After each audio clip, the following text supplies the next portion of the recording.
Okay, you are live. I do not see the participant yet, so I will wait. Okay. Let me know when you want me to call the meeting to order. You can go right ahead. Thank you. So I'd like to call the public comment part of our meeting to order. This is the instruction work group, and it looks like we have one person that has signed up to give her testimony, and then we were just waiting for her to log in. Thank you. Nanda, you want to report on the written registrations, please? Oh, yes. No, we have not received any written registration.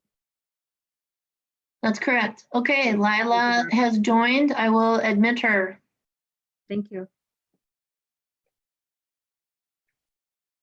Hello, Lila.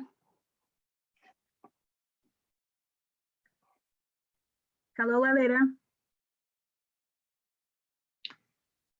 Hi, how are you doing? Welcome. Thank you. Doing well. Thank you for joining us. Ananda, would you please ask her to shut down her YouTube? I think we're getting an echo. Lalita, make sure that you turn your YouTube completely off so you can hear us through the Zoom and it doesn't give you feedback. It doesn't give us feedback. Okay, no, I don't have YouTube on. I did have headphones on, so maybe that was why. Okay. Barb, is the sound better? Sounds good. Thank you. Okay, Great, absolutely. Lalita. So, welcome. We have 3 minutes. So whenever you are ready. Can I get the timer up there? I'm sorry. Just let me get the timer started. I'll share it with you all. One moment. Oh, we have a timer? We have a live timer now? Barb, we're really doing this.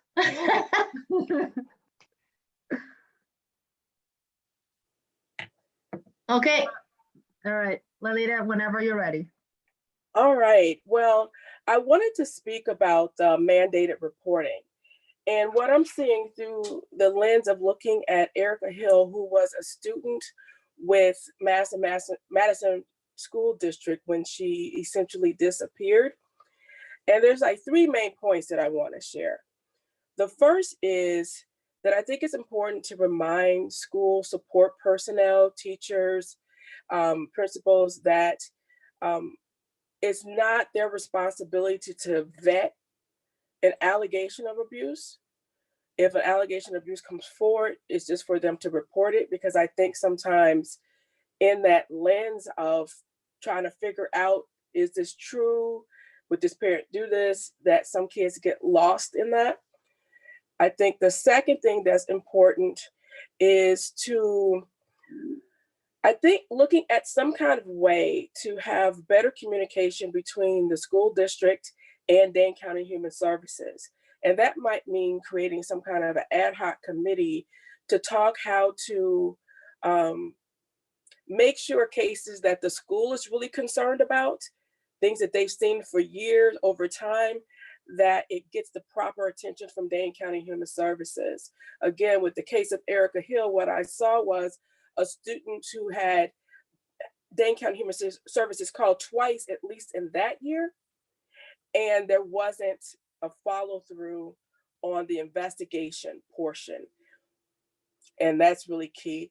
And then the third thing that is important for mandated reporters to know, that it's not enough to just report, but there's an importance on having some follow through until they know that there is some level of resolution.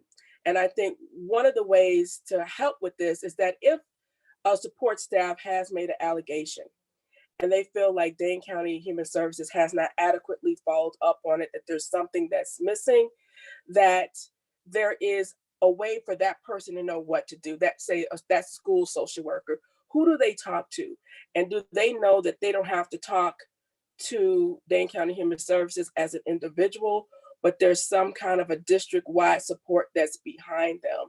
Again, particularly when it's a student where there has been a long-term concern about abuse. And so I think that's important, because I think sometimes once a person makes a report, they don't necessarily know what to do if that report hasn't been followed through with.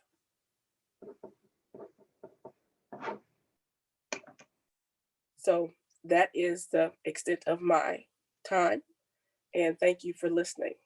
Thank you so much, Lyra, for bringing this important issue to us. Thank you. Hey, bye-bye. Thank you.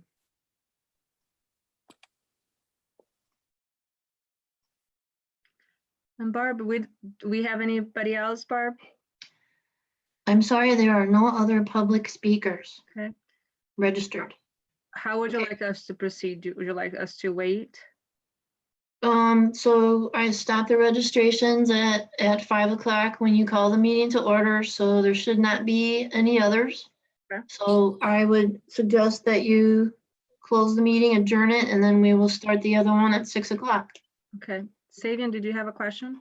Yeah, I was gonna ask, do we have to wait until 6 or can we just start right now? Sorry, you have to follow the legal notice, Savian.